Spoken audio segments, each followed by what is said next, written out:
예수 그리스도의 죽으심과 부활하심은 결코 거짓이 아닌 역사적인 사건임을 믿으시길 바랍니다. 만일 예수님의 부활이 없다면 그냥 십자가에서 죽으시고 그것으로 예수님의 모든 사역이 끝났다면 어쩌면 우리에게도 큰 소망이 없었을 거예요. 왜냐하면 우리의 모든 고난과 괴로움이 끝난 이후에 뭐가 있을지 모르잖아요. 죽음 이후에 있을 일들이 기대되지 않잖아요. 그러나 예수님께서 우리를 위해서 죽으시고 그 십자가 위에서 물과 피를 다 쏟으시면서 죄에서부터 우리를 구원하셨고, 하나님께서 예수님을 죽은 자들 가운데서 다시 살리셨다면 저와 여러분 또한 예수 그리스도의 부활하심으로 말미암아 부활의 참 소망을 주셨음을 믿습니다. 그 믿음 안에서 주님이 나의 주인이 되심을 고백하십시오. 왜냐하면 예수 그리스도의 죽으심과 부활하심이 나를 위한 것이 되기 위해서는 반드시 예수님이 나의 주인이 되셔야 하기 때문입니다. 주님이 나의 주인 되심을 여러분 믿으십니까? 정말 믿으십니까? 저와 여러분의 그 믿음이 우리를 그 어떤 상황에서도 넘어지지 않을 힘과 능력을 주는 줄로 믿습니다. 사과나무엔 사과나가 열리는 거고요, 포도나무에는 포도가 열리는 거예요. 사과나무에서 포도가 열리지 않고요, 포도나무에서 사과가 열리지 않아요. 왜냐하면 그 본질이 각각 다르기 때문에 그렇죠. 우리도 마찬가지예요. 육신에 속해 있는 사람은 육체의 열매를 맺는 거고요, 영에 속해 있는 사람은 영의 열매를 맺는다고 성경은 분명하게 기록하고 있습니다. 갈라디아서 5장 25절에서 바울은 그렇게 말씀하죠. 우리가 성령으로 살면 또한 성령으로 행할 거라고요. 사랑하는 여러분, 우리는 어디에 속해 있습니까? 우리의 본질이 뭐냐는 거예요. 육신에 속해 있습니까? 아니면 영에 속해 있는 자들입니까? 우리가 육에 속해 있다면 육의 열매를 맺겠고, 영에 속해 있다면 어떤 열매를 맺어요? 영의 열매를 맺는 거예요. 그렇기 때문에 우리에게 중요한 거는요, 그 본질이 뭐냐는 거예요. 본질이요. 육에 속해 있다는 건 우리의 삶이 이 세상의 것, 육적인 세상에 속해 있다는 거예요. 반대로 우리가 영에 속해 있다면 성령의 인도하심을 받는 삶을 산다는 것인 줄로 믿습니다. 결론적으로 성령의 열매는 우리가 뭘 행함으로써 얻어지는 게 아니라 우리 자체가 바로 성령의 열매라는 거예요. 그런 의미에서 성령의 열매는 성격 혹은 성품, 그걸 말하는 거지 행위를 말하는 게 아니에요. 이 성령의 열매는, 그런데 이 성령의 열매는 우리의 힘으로 도저히 가질 수가 없죠. 우리의 성격, 우리의 성품은 내 마음대로 내 욕심대로 해서는 결코 성령의 열매로 바꿔질 수가 없습니다. 왜냐하면 그거는 내 힘으로, 내 능력으로, 내 행함으로 얻는 게 아니니까요. 성령의 열매는 성령 하나님께서 저와 여러분 가운데 계실 때 맺을 수 있는 열매임을 믿으시길 바랍니다. 그 열매를 보고 예수 그리스도께서 우리 안에 계시냐 안 계시냐를 알 수 있는 거예요. 하지만 성령님께서 우리 안에 계신다고 해서 모두 다 열매를 맺을 수 있는 건 아니에요. 내 안에 계신 주님께서 나의 주님이 되지 않으면 결코 맺을 수가 없어요. 내 안에 예수님이 계시는데 그 예수님이 내 안에서 움직이시지 않는다면, 운행하시지 않는다면 우리에게 성령의 열매를 맺을 수가 없어요. 다시 말하면 우리가 맺어가야 할 성령의 열매들 하나하나는 예수 그리스도의 성품인 거지 인간인 나의 성품이 아닌 거예요. 내 안에 계신 예수 그리스도께서 내 삶의 전반에 나타나지 않으면 맺어질 수가 없는 것들이 성령의 열매라는 거예요. 앞서도 말씀드렸지만 왜 성령의 열매는 우리의 힘으로 맺을 수가 없어요? 세상에서도요, 많은 사람들이 서로 사랑하고 또 인내도 하고요, 절제도 하고요, 온유하기도 해요. 그런데 왜 그것들은 성령의 열매라고 말하지 않아요? 왜 성령의 열매라고 말하지 않는 겁니까? 그거는 예수님이 주신 힘으로 하는 게 아니니까요. 에베소서 2장 3절에서 뭐라고 말하냐면요, 사도 바울은 육체의 욕심을 따라 지내면서 육체와 마음이 원하는 것을 하는 세상 사람들이 있다고 얘기해요. 그러한 사람들을 성경에서는 바울은 뭐라고 부르냐면 진노의 자녀라고 불러요. 그런데요, 반면 예수 그리스도를 믿는 사람들은 자기가 원하는 것을 행하는 사람들이 아니에요.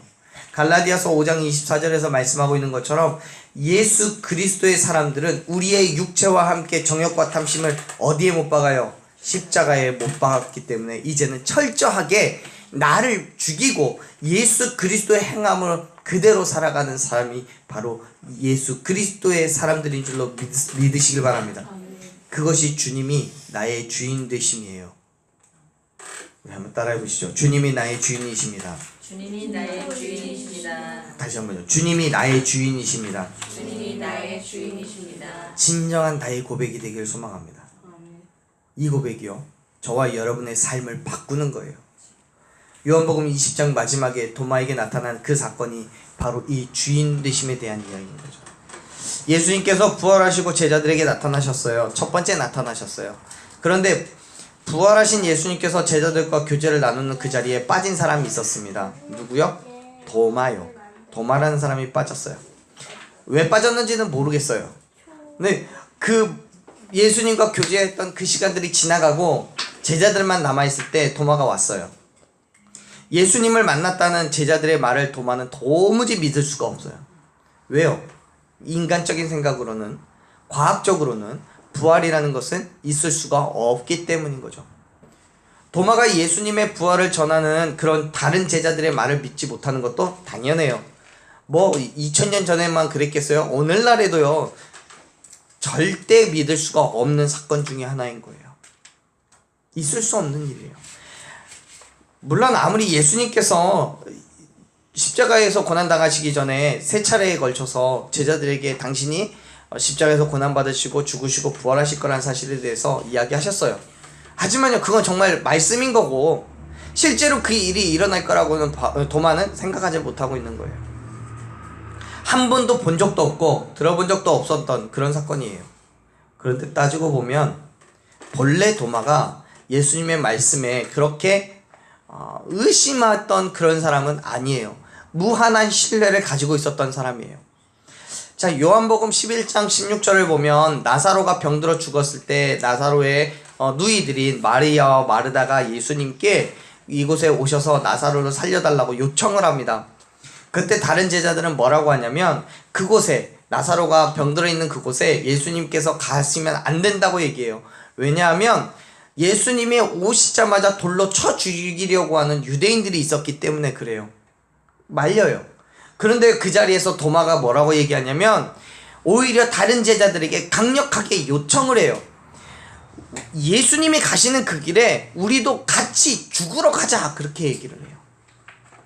유대인들이 예수님을 돌로 쳐 죽이려고 하는 그곳에 기꺼이 자기도 함께 가서 그 돌 맞고 죽겠다는 거예요. 도마의 이런 행함을 보고 도마가 믿음이 없다고 얘기할 수 있어요? 아니요. 도마가 예수님을 의심한다라고 말할 수 있어요? 아니요. 하지만 도마에게 있어서는요, 그 모든 순간들이 있었음에도 불구하고 예수님의 부활을 믿을 수가 없었던 거예요. 이미 도마는 예수님께서 행하신 기적과 이적의 순간들을 많이 봐왔어요. 예수님과 함께라면 아플 때 예수님께서 손대어 기도하셔서 치료 받을 수 있고, 배고프면 누군가가 작은 것 하나라도 내어놓으면 오병이어의 기적처럼 예수님이 기도해 주셔서 배불리 먹을 수 있다고 생각했을 거예요. 또 혹은 죽는다고 할지라도요, 최악의 경우 죽음을 경험한다 할지라도 나사로를 살리신 것처럼 예수님이라면 분명히 살려주실 거라고 믿었던 도마였어요. 그런데 지금 이 순간은 예수님이 돌아가신 거잖아요. 예수님만이 하실 수 있는 그 일을 예수님이 죽으셨기 때문에 그걸 대신한 사람이 아무도 없는 거예요. 그러니까 도마는 못 믿겠는 거예요. 도마의 입장에서는 치료의 근원이 되시는 예수님이 돌아가셨기 때문에 예수님을 부활시킨다라는 것 자체는 있을 수가 없는 일인 거죠. 본인의 생명은 본인이 살릴 수 없잖아요. 내가 내 머리는 정말 못 깎아요. 근데 예수님이, 이미 죽으신 예수님이 자기를 어떻게 살릴 수 있냐는 거예요. 그렇기 때문에 도마는 예수님의 부활을 믿을 수가 없었어요. 그런데 그렇게 제자들의 말에 반신반의하고 있는 도마에게 놀라운 일이 생겨요. 예수님께서 처음 제자들에게 나타나신 이후에 8일이 지났습니다. 8일. 자, 우리 26절 말씀을 한번 읽어볼까요? 20장 26절 읽습니다. 여드레를 지나서 제자들이 다시 집 안에 있을 때에 도마도 함께 있고 문들이 닫혔는데 예수께서 오사 가운데 서서 이르시되 너희에게 평강이 있을지어다 하신. 아멘. 예수님께서는 또다시 문이 닫혀있는 그 방에 나타나셨어요. 그리고 제자들에게 말씀하세요. 뭐라고요? 평강이 있을지어다 라고 말씀하세요. 그동안 제자들이 도마에게 말했던 그 부활하신 예수님께서 찾아오신 거예요. 그리고 여전히 예수님은 제자들을 향해서 뭘 얘기했어요? 평강하라고 말씀하세요. 그런데 여러분, 지금 이 상황이 절대로 평강할 수 있는 상황이 아니에요. 평강이 그냥 우리가 누구 친한 사람 만나면 안녕하세요, 식사하셨어요, 이렇게 그냥 아무 의미 없이 내뱉는 말들이 아니에요. 생각해보세요. 지금 예수님께서 제자들에게 나타나신 곳인 어떤 곳이래요? 문이 다 닫혀져 있는 방이에요. 밀폐된 공간이에요. 첫 번째 예수님께서 제자들에게 나타나셨던 19절의 말씀을 살펴보면 그때에도 여전히 문이 닫혀 있었어요. 잠겨 있었어요. 그런데 그곳에 예수님이 임재하신 거예요. 호련히. 그 상황에 왜 문이 닫혀 있는지를 얘기해 주는데 19절 말씀을 보면 제자들은 유대인들을 두려워해서 문을 모두 닫아놓고 숨죽여 있었던 상황이라고 표현하고 있어요. 제자들이 모여 있다는 걸 알면 유대인들이 핍박할 거라고 분명히 여겼기 때문에 이들은 자기네들의 삶을 감추고 있는 거예요. 그런데 그곳에 예수님께서 호련히 나타나셨어요. 여러분이라면 어떻게 반응하시겠습니까? 지금 우리 별로 넓지도 않은 이 공간에 문 다 닫혀 있고 창문도 다 닫혀 있잖아요. 이곳에 문 열린 소리도 기척도 없는데 갑자기 예수님이 여기서 호련히 나타나셨어요. 여러분 뭐라고 생각하시겠어요? 어머나 깜짝이야, 귀신인가 보다. 예수님이라고 순식간에 이해하고 그분 앞에 무릎을 꿇을 사람, 그 자리에서 바로 생각하지도 않고 그렇게 할 수 있는 사람 아무도 없을지도 몰라요. 분명히 죽었다고 생각한 그 사람이 문이 다 모두 닫혀진 방에 모여있는 제자들의 한가운데 갑자기 나타나셨다면 당연히 놀라겠죠. 처음에 모든 제자들이 그랬습니다. 그리고 지금은 도마가 그러는 거예요. 깜짝 놀란 도마에게 예수님께서 말씀하세요. 평강이 있으라고요. 그 평강은 두려워하지 말고 무서워하지 말고 유대인들의 핍박을 겁내지 말라고 말씀하세요. 내가 죽었기 때문에 두려워하고 떨고 있는 너희들의 평강하라고 말씀하시는 거예요. 사랑하는 여러분, 부활의 예수님을 만나면 우리가 평강을 누릴 수 있을 줄로 믿습니다. 세상의 모든 근심과 걱정들 부활하신 예수님을 만나면 다 떨쳐버릴 수 있음을 믿으시길 바랍니다. 왜요? 그분은 세상 그 어떤 것도 막을 수 없는 놀라운 능력을 가지고 계신 분, 심지어 죽음의 권세를 이기고 다시 사신 분이시기 때문입니다. 그 능력이, 그 권세가 오늘 저와 여러분에게도 동일하게 주어질 줄로 믿습니다. 예수님께서는 의심이 많은 도마에게 요청을 하십니다. 27절 말씀 읽어볼까요? 27절. 도마에게 이르시되 내 손가락을 이리 내밀어 내 손을 보고 네 손을 내밀어 내 옆구리에 넣어보라. 그리하여 믿음 없는 자가 되지 말고 믿는 자가 되라. 아멘. 도마를 향한 예수님의 말씀은 당신이 귀신이 아니라는 것을 보여주기 위한 거예요. 다시 말해서 이거 도마야, 네가 보고 있는 나는 귀신도 아니고 환상도 아니야. 오늘날 했던 홀로그램도 아니야. 나는 정말 피와 살을 가진 예수, 한 사람이야 라고 말하고 있는 거예요. 십자가에서 죽으시기 전과 같이 완전하신 육체로 다시 부활하셨다라는 것을 증거하고 계시는 거예요. 누가복음에서요, 제자들에게 나타나신 지금 이 장면을 누가복음에서 보면 더욱더 예수님의 육체의 부활이 확실해지는데요. 누가복음 한번 말씀 찾아보죠. 누가복음 24장 말씀이요. 누가복음 24장 36절. 24장 36절 141페이지 있습니다. 36절 같이 읽습니다. 이 말을 할 때에 예수께서 친히 그들 가운데 서서 이르시되 너희에게 평강이 있을지어다. 37 그들이 놀라고 무서워하여 그 보는 것을 영으로 생각하는지라. 예수께서 이르시되 어찌하여 두려워하며 어찌하여 마음에 의심이 일어나느냐. 39 내 손과 발을 보고 나인 줄 알라. 또 나를 만져보라. 영은 살과 뼈가 없을 때 너희 보는 바와 같이 나는 있느니라. 아멘. 예수님께서는 당신이 살과 뼈가 있는 완전한 한 사람, 이 육체를 가진 사람이라고 분명히 말씀하셨잖아요. 그 다음에 더 보죠. 40절 읽습니다. 이 말씀을 하시고 손과 발을 보이시나 41 그들이 너무 기쁨으로 아직도 믿지 못하고 놀랍게 여길 때 이르시되 여기 무슨 먹을 것이 있느냐 하시니 이에 구운 생선 한 토막을 드리니 받으사 그 앞에서 잡수시더라. 아멘. 살과 뼈가 있는 육체를 가졌다라고도 말씀하고 있음에도 불구하고 제자들이 못 믿어요. 그러니까 어떻게 해요? 생선을 달라고 해서 그 자리에서 먹어요.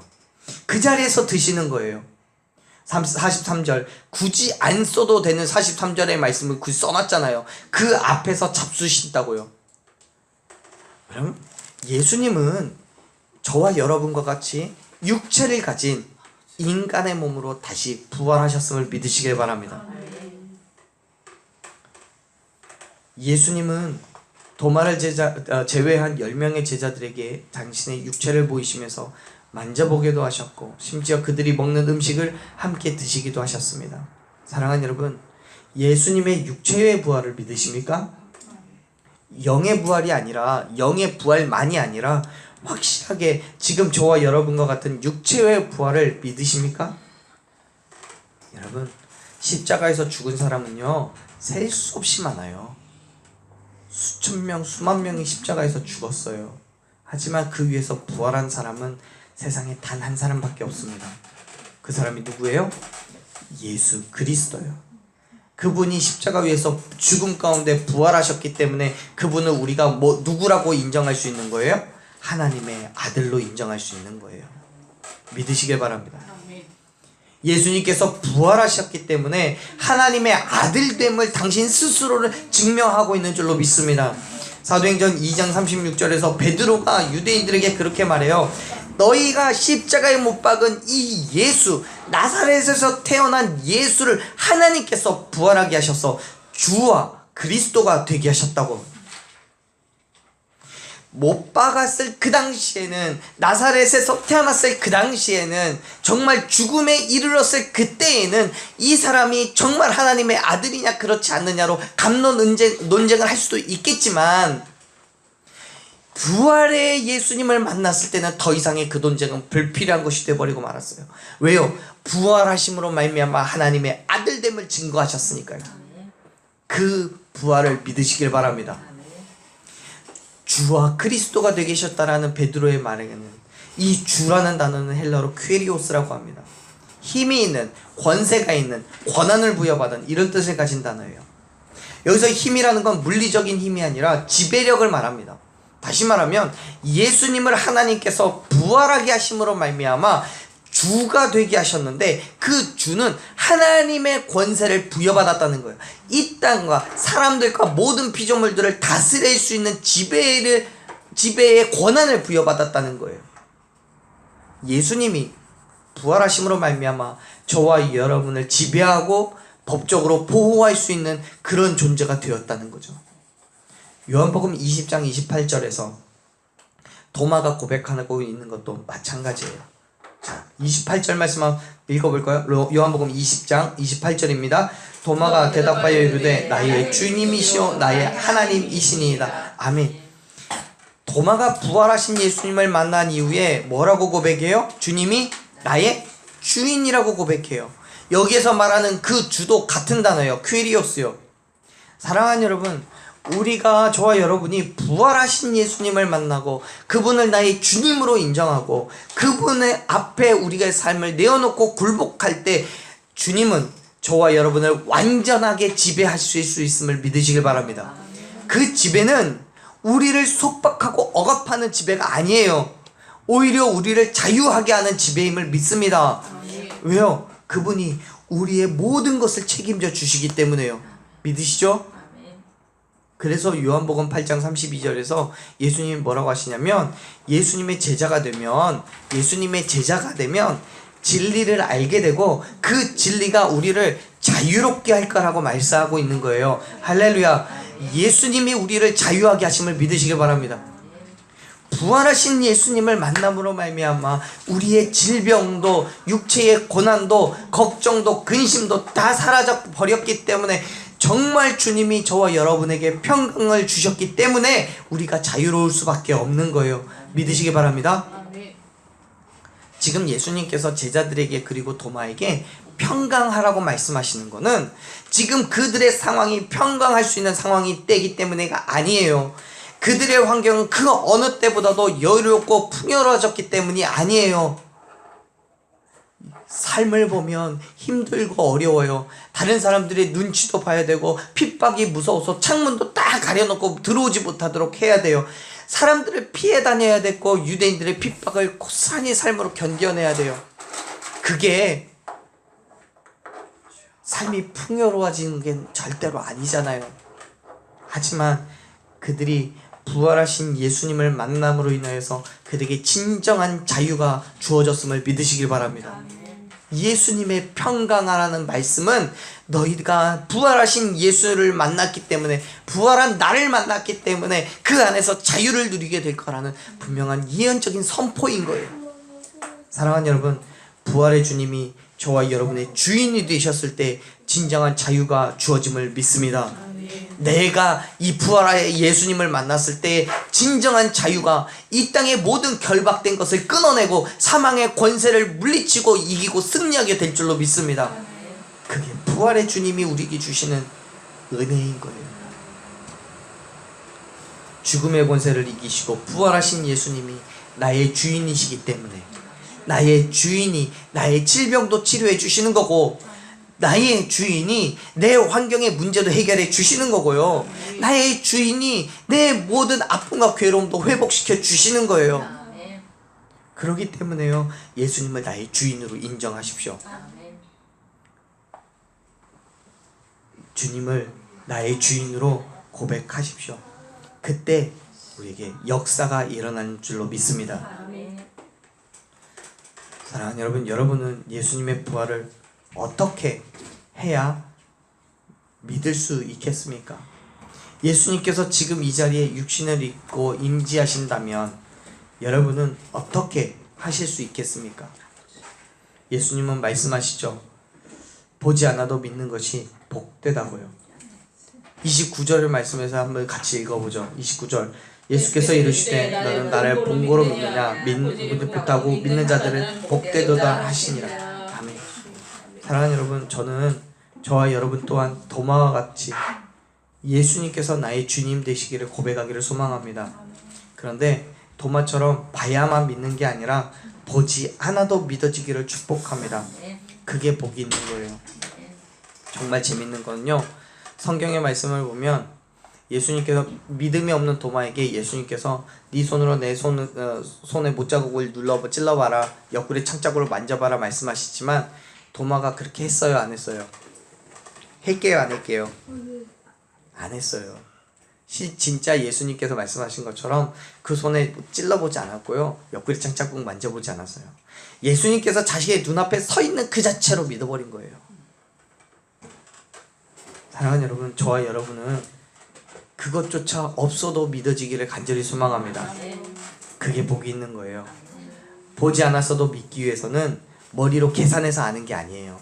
과학적으로 증명이 되어서 아는 게 아니에요. 저 마음으로 믿어져야 되는 거죠.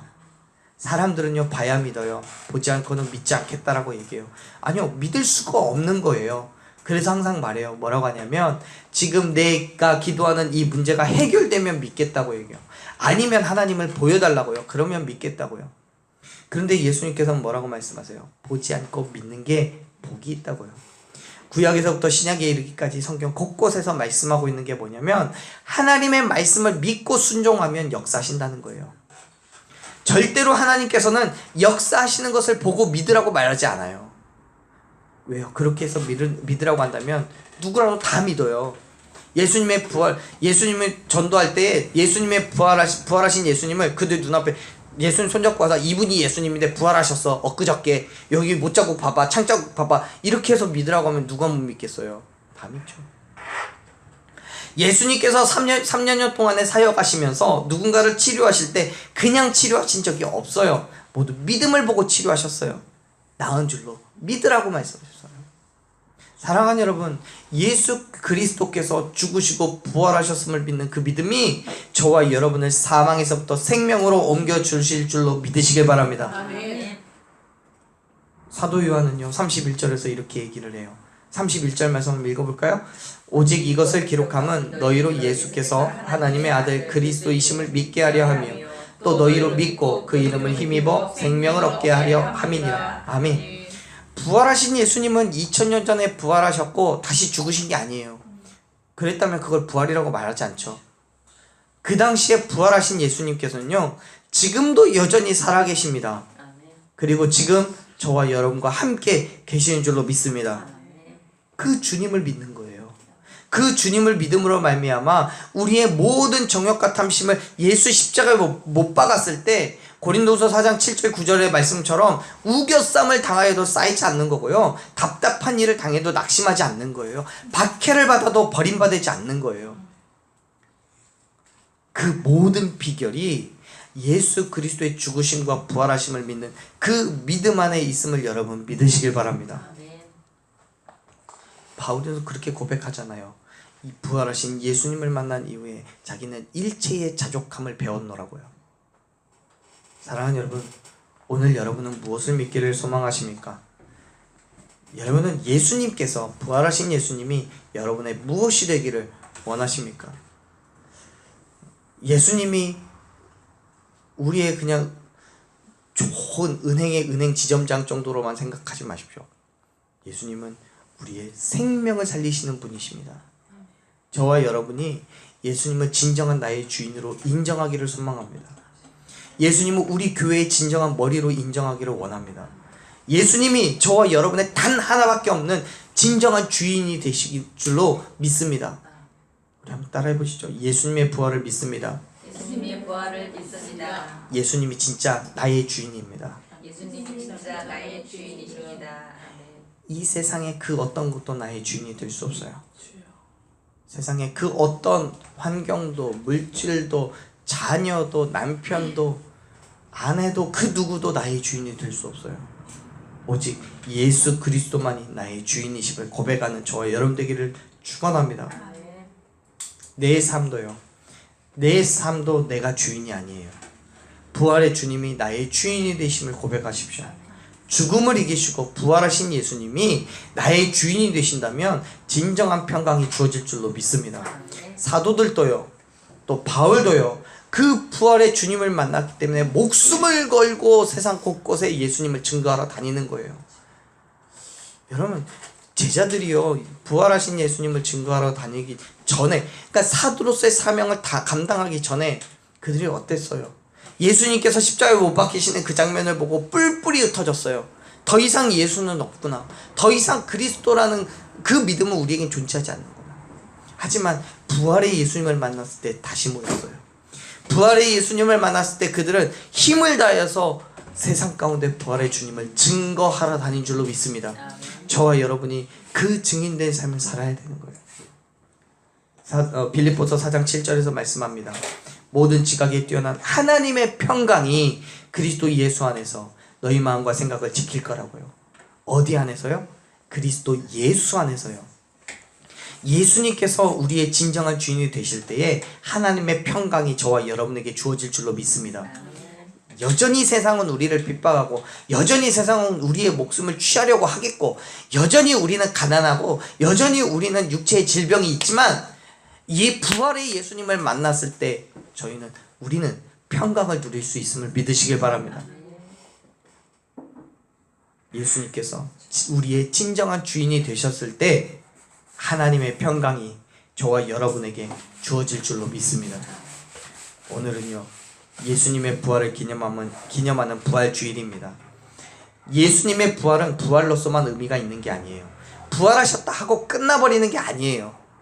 예수님께서 부활하셨기 때문에, 그 사망과 권세를 이기고 승리하셨기 때문에 저와 여러분이 예수님의 부활을 믿을 때 저와 여러분 또한 예수 그리스도의 피를 힘입어서 사망 권세를 이기고 승리할 수 있음을 믿습니다. 사랑하는 여러분, 예수 그리스도의 죽으심과 부활하심을 믿으시길 바랍니다. 확신하세요.